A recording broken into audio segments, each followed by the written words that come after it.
안녕하십니까. 한국의 신학의 13번째 시간입니다.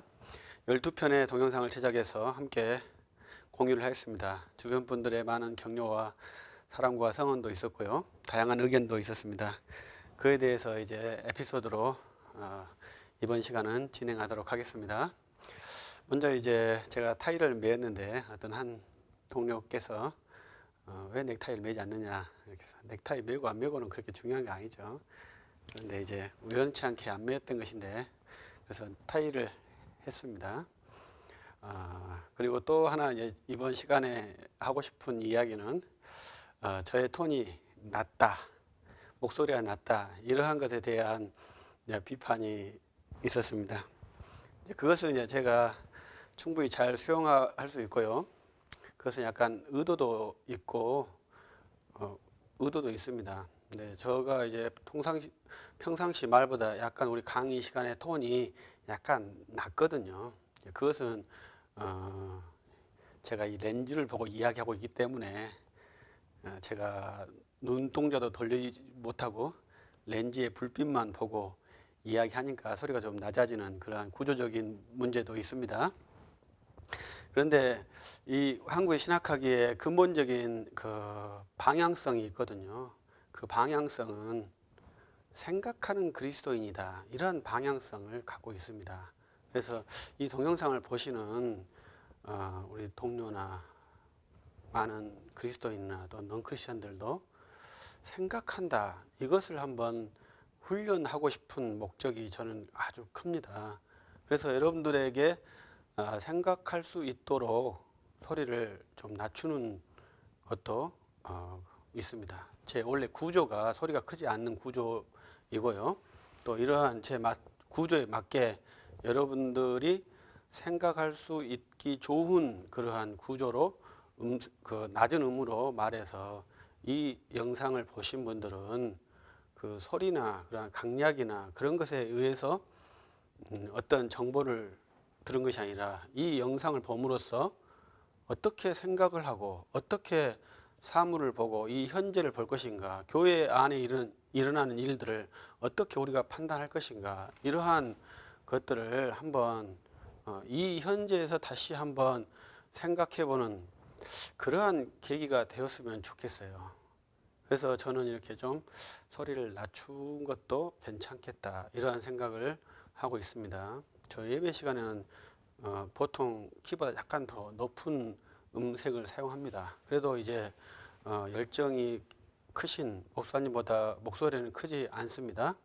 제가 어느 교회 이렇게 초청해서 강사로 갔는데 그 대선배 목사님께서 그 목사는 목소리가 너무 작다, 목소리를 키워야 한다, 이렇게 어드바이스를 해주셨습니다.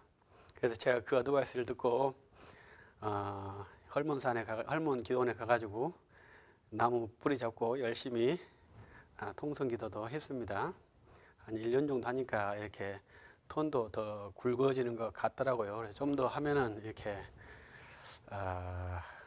부흥사처럼 멋있는 음색으로도 변환될 수 있을 것 같다, 이렇게 생각도 했습니다. 그런데 다시 제가 그러한 음색을 만들지 않고 이렇게 아주 일반적인 음색을 갖고 지금 목회를 하고 있고 또 여러분들과 영상도 찍고 있는데요.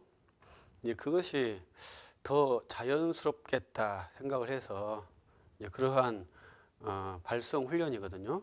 발성 훈련은 제가 포기를 했습니다. 그래서 우리가 설교를 하고 어떠한 내용을 전달하는 사람인데 그때 가장 중요한 게 무엇인가?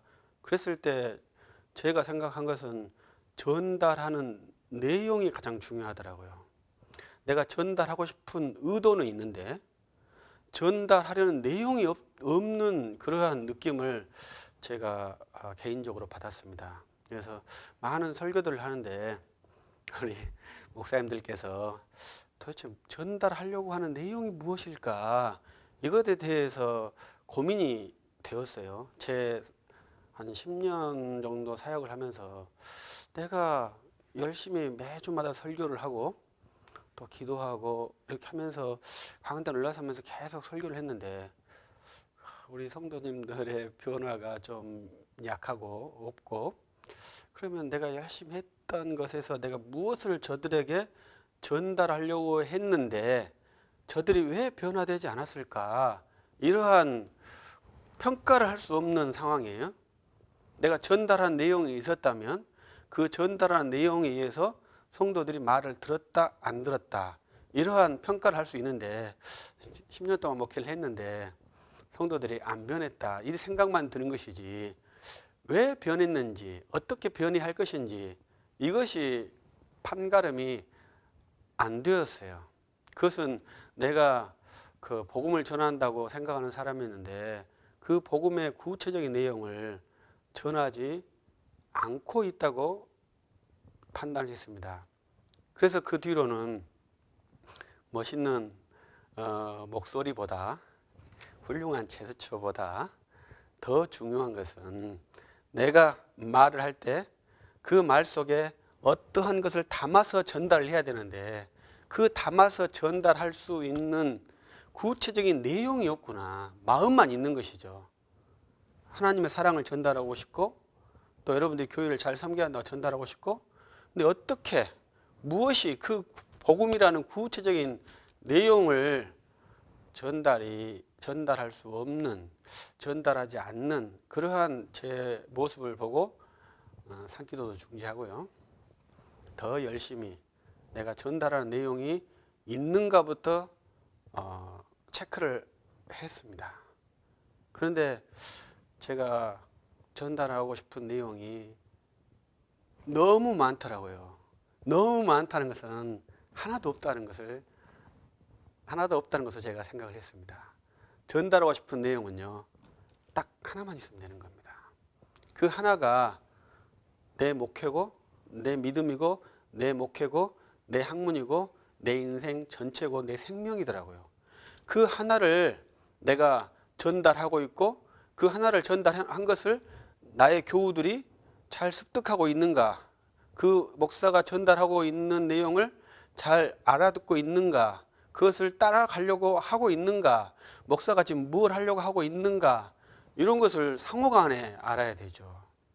나는 열심히 선교를 하고 싶은데, 해외 선교를 하고 싶은데 우리 교우들은 우리 목사님은 국내 선교에 매진하고 계시는구나 이렇게 생각을 한다면 목사와 성도가 커뮤니케이션이 된다고 말할 수 있을까요? 해외 선교를 해도 주의 뜻을 이루는 것이고 국내 선교를 해도 주의 뜻을 이루는 것인데 분명한 것은 두 개의 주의 뜻을 가지고 하기 때문에 커뮤니케이션은 안 되는 거죠. 그래서 목사가 해외 선교를 열심히 하려고 하면 교우들도 해외 선교를 열심히 할 때 서로 커뮤니케이션이 되는 것이죠. 그것이 목사님의 뜻에 맞게끔 우리가 하려고 노력한다. 이렇게 말해야 되겠죠. 목사님은 열심히 해외 선교를 하려고 하는데 성도님들이 열심히 국내 선교를 하면서 이것이 목사님의 뜻이야. 목사님의 의도야. 이렇게 한다면 뭐가 말이 안 맞겠죠.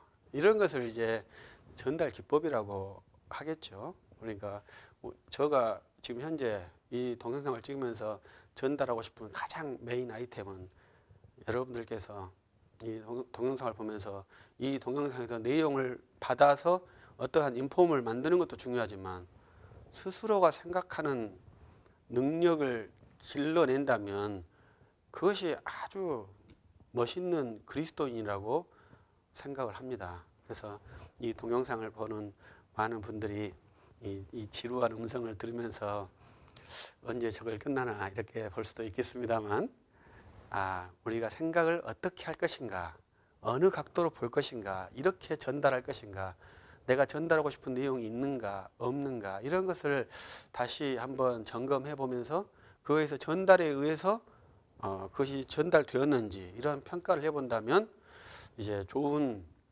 사역과 또 목회도 그렇고요. 모든 우리의 세상에 사는 것도 다 동일한 것 같아요. 그래서 그런 것을 해볼 수 있는 그러한 구조로 제 본성적인 체질에 맞게 소리가 약간 작고 또 조용하고 동작이 좀 없고 이렇게 하는 그러한 동영상을 13번째 찍고 있습니다.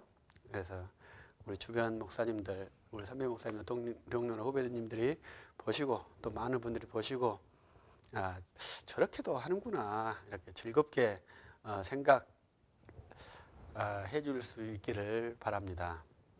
그러니까 저는 이렇게 목소리가 작기 때문에 많은 우리 교우들도 힘든 면이 있겠죠.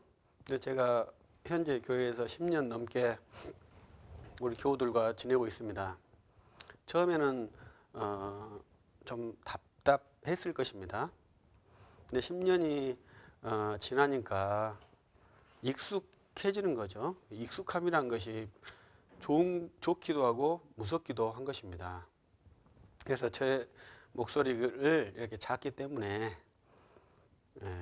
저는 그 좋아하는 성구가 하나님께서 여호와께서는 사랑하는 자에게 잠을 주시는도다.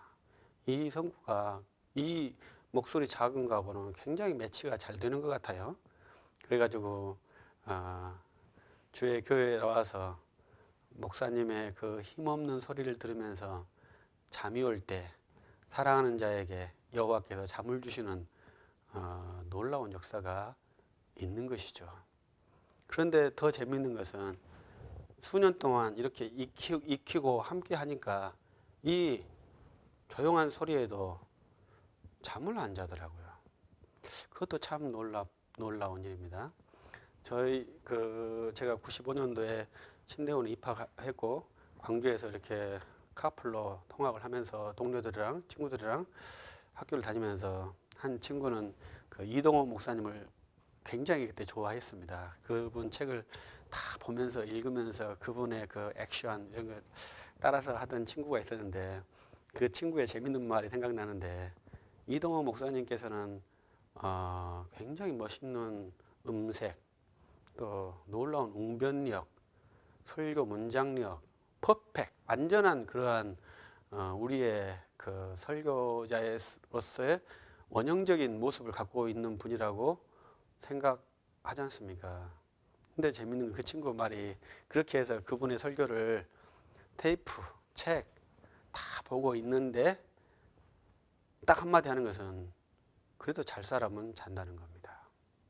이 전달이라는 것은 굉장히 독특한 것이거든요.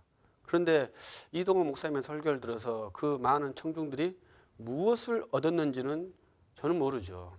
또 이동호 목사님께서 그렇게 좋은 멋있는 설교로 성도들에게 전달해서 무엇을 받았는지 커뮤니케이션을 다시 받았는지 그것도 잘 저는 알 수 없습니다. 내가 목사가 설교를 전달했는데 그에 대한 반응을 확인하는 것은요 목사로서 굉장히 중요한 일이거든요. 그래서 그 반응을 확인해서 다시 내가 설교를 목소리를 더 크게 할 것이냐 낮게 할 것이냐 내용을 더 깊게 할 것이냐 더 넓게 할 것이냐 이러한 모든 걸 다 조정을 해야 되는데 그 전달하는 내용이 없으면 조정할 수가 없는 것이죠. 다 상황에 맞춰서 설교를 하는데 그러면 그것이 좋을까요? 그래서 그것은 좀 바람직하지 않겠죠. 그래서 저는 목사들에게는 당신이 전달하려고 하는 내용이 무엇이냐 이걸 도전적으로 질문해 주고 싶고 그러면 설교를 듣는 청중들에게는 도대체 목사가 무엇을 전달하고 있다고 생각하느냐 그것을 알아야 하는 것이죠. 그러니까 또 다시 말하면 전달하는 내용은 몇 가지가 있겠습니까? 한 가지뿐입니다. 그래서 그 한 가지를 아는 것이 이제 커뮤니케이션의 아주 중요한 교점이 되는 거죠. 우리가 책을 만들 때도 마찬가지입니다. 책을 만들 때도 큰 책이지만 전달하고 싶은 내용은 딱 하나밖에 없습니다. 원 센텐스예요.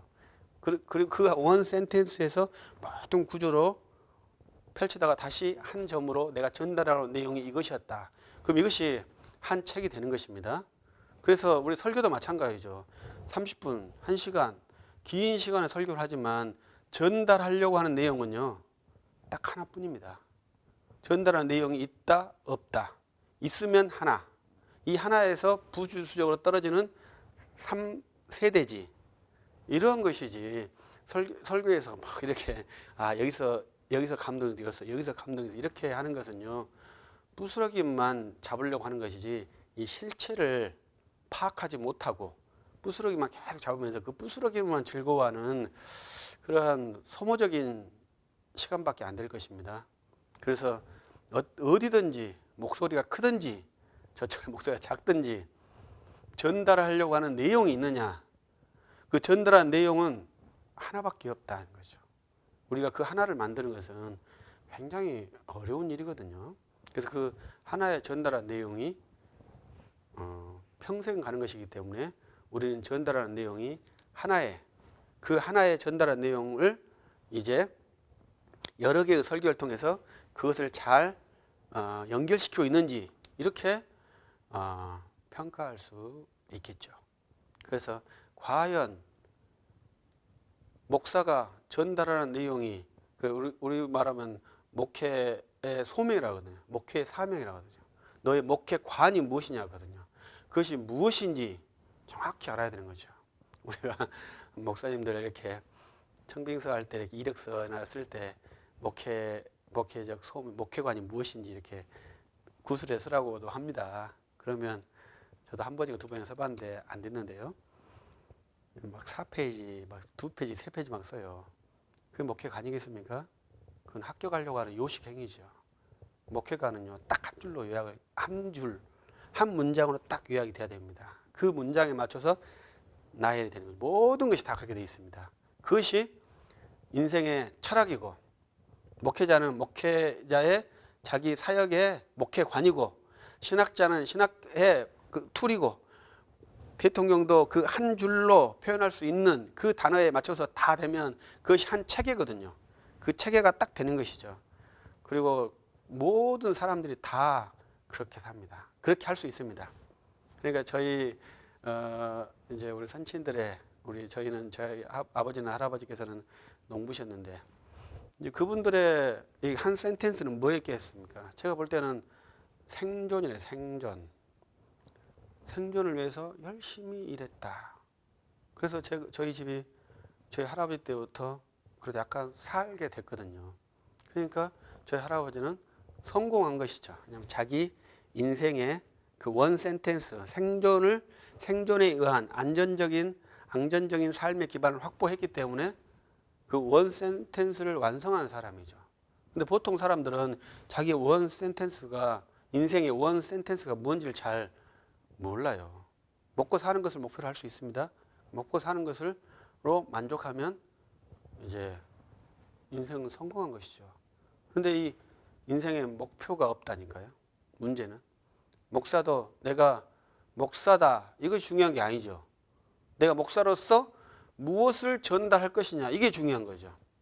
그럼 성도들이 저 사람이 목사로서 무엇을 전달하려고 한다? 이것을 알아주면 좋겠죠. 그 몰라주면 안 되죠. 그런데 틀린 것을 전달하면 그걸 교정하면 되겠죠. 옳은 것을 전달하면 서로 도와주면 되겠죠. 그 도와주는 방법이 이제 잘못됐을 때는 그걸 교정할 수 있겠죠. 근데 모든 목사님들이 재미있는 것은 개성이 다 있다는 거죠. 모든 목사님들 같은 게 아니에요. 다 다른 거예요. 그렇기 때문에 저는 목사님들이 자주 바뀌는 걸 별로 안 좋아합니다. 왜냐하면 이렇게 맞추는 조정기간이 3년에서 5년, 10년까지도 걸릴 수 있거든요. 서로 인격을 맞추는 조정기간이. 그러니까 긴 시간 동안 함께 사역을 하면서 맞춰간다면 좋겠죠. 그래서 이번 이런 시간이 여러분들이 좀 지루할 수도 있겠죠. 그러나 20분 짧은 시간입니다. 짧은 시간 동안 여러분들의 생각에 도전이 되고, 저렇게도 생각하는 사람이 있구나. 그럼 나는 이렇게 생각할 수 있겠구나. 이런 생각을 또 여러분들께서도 말해주면요, 여러 가지 생각을 들을 수 있거든요. 교회에는 2000년 동안 예루살렘에서 시작해가지고 이 한국까지 와 있지 않습니까? 그러면서 여러 생각이 왔는데 이 한국만의 독특한 생각이 있어요. 그래서 우리는 칼빈의 그 사상을 많이 흡수하는데 칼빈이 제네바에서 그 사역했던 그 상황하고 또 미국에서 주로 왔는데 미국의 상황하고 이 한국의 상황하고 이 토양적인 상황이 완전히 다르기 때문에 내용이 다릅니다. 그래서 이 한국에서 독특하게 가지고 있는 한국적인 긴박한 상황이죠. 그리스도 교과가 아닌 아직도 점점 또 그 기독교 문화가 교회가 쇠락해가는 그러한 상황에 있는데 기독교 국가에서 나온 그러한 신앙 내용을 그 승자의 정복자의 신앙 내용을 계속 이렇게 펼쳐주면서 이렇게 하면 교회가 될 것이다. 그렇게 하면은 좀 위험하다고 생각하고요. 현재 우리 교회 상황, 우리 한국 상황, 또 내 교회가 있는 상황에 맞추어서 복음의 전략을 세워야 되겠죠. 그렇게 하기 위해서는 내가 전달하려고 하는 그 아이템이 무엇이고 이 아이템을 이 상황에 맞춰서 어떻게 전달할 것인가는 서로 상관에 일치만 한다면 연구를 해야 되죠. 그래서 그것을 무한하게 변화시킬 수 있어야 되는데 이 아이템이 없어버리면 목사가 전달하려고 하는 아이템이 없어버리면 세미나만 따라다녀야 되죠. A 세미나 채용하고 B 세미나 채용하고 D 세미나 채용하고 많은 프로그램을 돌리니까 그 교회 가면 먹을 것이 많다 이렇게 생각할 거 아닙니까? 그러나 소문난 잔치에는 먹을 것이 하나도 없습니다. 먹을 것은 딱 하나뿐이에요. 그 하나가 있는 교회가 그 하나를 이해해주고 함께 할 수 있는 그러한 교회죠. 큰 교회, 대형 교회들은 1년 내내 프로그램을 돌려주지 않습니까? 그 목사님의 담임 목사님의 사상과는 관계없는 프로그램들, 연관성이 없는 프로그램들이 얼마나 많이 돌아가겠습니까? 그러면 그것이 목회 리더십에 의해서 교회가 운영된다고 볼 수 있겠습니까? 그건 안 되겠죠. 목회 리더십에 의해서 모든 프로그램들이 운영될 수 있도록 하는 것이 이상적인 교회겠죠. 하나님께 그렇게 목사에게 교회를 위임시켜 주셨으니까요. 리더십 밖에 벗어나는 것에 대해서는 이렇게 분할을 해줘야 되겠죠. 그래서 인격적인 종교를 이룰 수 있는 것이 좋겠죠. 그래서 우리 강의는 좀 소리가 좀 낮고 좀 지루한 면이 있지만 여러분들이 계속해서 듣다 보면 저렇게 해도 될 수 있구나. 중요한 것은 전달자가 내가 전달하려고 하는 내용이 있고 어떠한 상황에서든지 내가 그것을 전달하려고 하는 사명이 있고 그래서 그것을 하려고 하는 포기하지 않는 그 추진력이 있다면 항속력이 있다면 그것은 한 사람에게는 전달될 것이고요. 복음은 여러 사람이 들어서 여러 사람에 의해서 역사한 게 아니라 한 사람의 변화로 여러 사람이 변화하는 구조가 수없이 일어나거든요. 그래서 그런 한 사람은 분명한 것은 반드시 그 세상과 반대되는 생각을 해야 되는 거죠. 다른 생각을 해야 되는 거죠. 칼빈이라는 사람도 사제였지만 그 사제의 틀에서 벗어나고 사제를 포기하고 목사로 전환을 한 케이스지 않습니까? 그 로마 교회 그 사회의 틀이 아직도 깨지지 않은 2000년이 1500년이 지났는데도 500년이 지났는데도 아직도 깨지지 않는 그 틀인데 500년 전에 우리 믿음의 선배들은 그 틀을 깨려고 노력을 했다는 것이죠. 그 틀에서 깨서 나온 우리 개혁파들이 계속 그 틀을 깨려고 노력한다는 것이죠. 그것은 내가 가지고 있는 정확한 내용이 있어야만이 그 틀의 속임수를 알 수 있습니다. 언제든지 사람은 안정지향적이기 때문에 그 틀에 안주하려고 합니다. 그건 어쩔 수가 없습니다. 우리는 생명이 귀하다는 것을 본성적으로 알거든요. 그리고 생명을 지키려면 그 틀을 깨지 않고 그 안에 있을 때만이 생명은 안전하다는 것도 본성적으로 압니다. 그러나 그 틀을 깨지 않으면 절대로 병아리는 되지 않죠. 언제나 계란밖에 되지 않는 것입니다. 그래서 여러분들은 생각을 하시고 또 시도를 하셔서 항상 그 틀을 깨고 또 한 껍질을 깨고 나올 수 있는 그러한 계기가 된다면 이 작은 소리가 여러분들의 마음과 여러분들의 그 깨우쳐서 한번 시도해보고 도전해보고 한 번 뒤로 물러서는 것이 아니라 한 걸음 앞서는 그러한 좋은 계기가 될 수 있기를 바랍니다. 그래서 제 목소리가 작은 것은 제 본성입니다. 그래서 즐겁게 들어주셔서 감사합니다. 마치겠습니다.